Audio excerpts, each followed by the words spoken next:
එන්නේ ලස්සන කතන්දර පොත ලිව්වේ මෙන්න මේ අක්කා. හරි? මෙන්න මේ අක්කා තමයි ඒ ලස්සන කතන්දර පොත ලිව්වේ.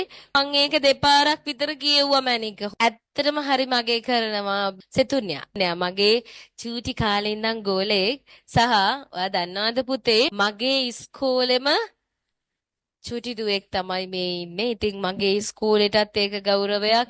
මම ඉස්කෝලේ ගියෙත් දැන් සෙතුන්යයි නුවින්යයි දෙන්නම යන්නේ මං ගියපු ඉස්කෝලේටමයි. ඉතින් මම මෙහෙම හොඳින් විභාග සමත් වෙන්න ඒ පාසලෙන් මට ගොඩාක් දේවල් ලැබුණා. ඉතින් ඒ වගේම සෙතුන්යටයි නුවින්යටත් ඒ දේවල් ඒ පාසලෙන් ඒ විදිහටම ලැබෙයි. ඉතින් හරිම සතුටුයි පුතේ. එකක් මං ජීවත් වෙච්ච මං පුංචි කාලේ ඉඳන් හැදිච්ච වැඩිච්ච පරිසරයේම ඔයාලා ජීවත් වෙනවා. මං චූටි කාලේ හිටියේ පුතේ බණ්ඩාරවෙල. ඉතින් මං ඉස්කෝලේ ගියේ බණ්ඩාරවෙල. ඊට පස්සේ මං කැම්පස් යන්න තමයි ඇත්තටම කොළඹට ආවේ. ඒක එකක්. අනිත් එක එකම ඉස්කෝලේ. ඒ වගේම පුරු ගෝලෙක්. ඒ වගේම මේ අක්කට ලස්සනට චිත්‍ර අඳින්න පුළුවන් පුතේ. ඒක හරීම අපූර්ව විදිහට ඒ චිත්‍ර අඳින්න පුළුවන්. ඒක හරීම වටිනවා පුතේ. මගේ කලින් පොත්වල බැක් කවර් එකේ දාලා තිබුණා අපි ගත්තනේ සෙතුන්යා මේගොල්ලන්ට චිත්‍ර එවන්න කියලා.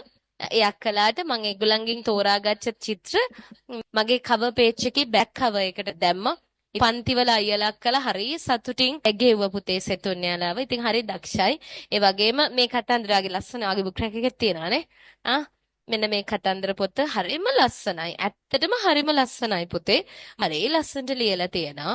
හරිම අගය කරනවා. ඒ වගේම තමයි ඔයාගේ චිත්‍ර හරිම ලස්සනයි. ඔයා දන්නවද සෙතුන්යා? අපේ ගෙදරට අලුත් අවුරුද්දට ආපු ගොඩාක් කට්ටියට ඔයාගේ මේ පොත මම පෙන්නුවා. එයාලා හැමෝම කිව්වා ලස්සනයි ඒ චිත්‍ර කියලා. මේ සුරංගනාවිය නම් ඔයාගේ මූණමයි ඇඳලා තියෙන්නේ ඔයා. ඇත්තටම දැක්ක ගමන් මට හිතුණා ඔයා වගේමයි කියලා. හරිම ලස්සනයි.